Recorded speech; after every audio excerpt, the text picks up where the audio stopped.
नमस्कार। उद्यान विभाग जिला कुल्लू द्वारा शरतकालीन फलदार पौधों का वितरण किया जा रहा है, जिसमें कि सेब, नाशपाती, प्लम, आड़ू, कीवी, जापानी फल इत्यादि के पौधों को जो है किसानों को सरकारी रेट पर मुहैया करवाया जा रहा है। उसमें से एक आम किसान भाई नया बीचा लगाने के लिए मैं उनको ये बताना चाहूँगा कि उद्यान विभाग के नज़दीकी कार्यालयों में जाकर उसमें संपर्क करें। जैसे ब्लॉक खंड विकास स्तर पर हमारे पास उद्यान विकास अधिकारी काम करते हैं, जिला स्तर पर उपनिदेशक उद्यान जी हैं और पंचायत स्तर पर हमारे उद्यान परिषद अधिकारी हैं। तो मैं सभी बागवान भाइयों से यह अनुरोध करना चाहूँगा कि नज़दीकी अधिकारियों से आप संपर्क करके उनसे जो हमारी केंद्र सरकार की स्कीम है MIDH, उसके अंतर्गत नया बगीचा स्थापित करने के लिए आप जानकारी लेकर उसका लाभ उठा सकते हैं, जिसमें कि बागवानों को 50% का अनुदान दिया जाता है, जो कि किसान को 2 किस्तों में दिया जाएगा, 60% और 40%। जब शुरू में किसान हमारे विभाग से पौधे लेके जाएगा, पौधों के साथ साथ उसको जो हमारी तकनीकी जानकारी है वो बताई जाएगी। कैसे पौधा लगाना है, गड्ढा खोदेंगे, गड्ढे में कौन सी खादें डालनी है, गोबर डालना है, सुपर फास्फेट डालते हैं, उसको कैसे भरना है, सारी तकनीकी जानकारी देकर फार्मर को प्रॉपर लेआउट करवा कर उसमें बगीचा लगाया जाता है। तो उस सारे खर्चे को मीट आउट करने के लिए जो है विभाग पहली किस्त मिलती है 60%, और जो दूसरी किस्त अगले साल जो है 40% रेस्ट वो मेंटेनेंस के रूप में दी जाती है। तो ये तो हो गया हमारा नया बगीचा स्थापना के लिए। तो इसके तकनीकी और इसकी बारीकी जानकारी के लिए मैं फिर पुनः यही अनुरोध करूंगा किसानों से कि आप जो है नजदीकी अधिकारियों से जरूर संपर्क करें और इस स्कीम का ज्यादा से ज्यादा फायदा उठाएं। जी सर,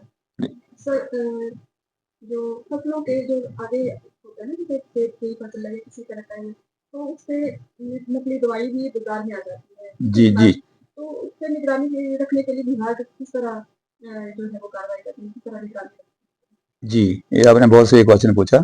आज के डेट में बाजार में नकली दवाइयों का काफी प्रचार चला हुआ, तो विभाग द्वारा इसमें हम जो जितने हमारे पेस्टिसाइड के डीलर हैं, क्योंकि विभाग द्वारा इनका जो लाइसेंस वगैरह हम भी प्रोवाइड करवाते हैं, और साल के इनके जो हर दुकान की अलग अलग ब्रांड वाइज जो सैंपलिंग करते हैं।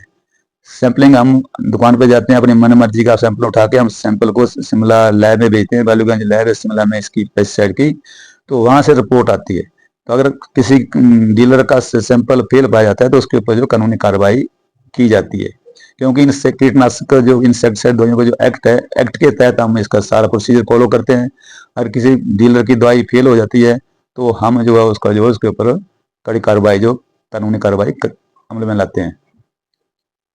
पैकेजिंग हाउस का जो है किस तरह अब तक प्रक्रिया जो है जी और जी आगे भी क्या ये सुविधा जैसे लोगों को मिलती है उसके बारे में बताएं। जी, ये आपने बहुत अच्छा प्रश्न है कि अब फार्मर को विभाग द्वारा सारी जानकारी दी जाती है, बगीचा लगवा दिया जाता है, दवाइयों के बारे में जानकारी देते हैं हम।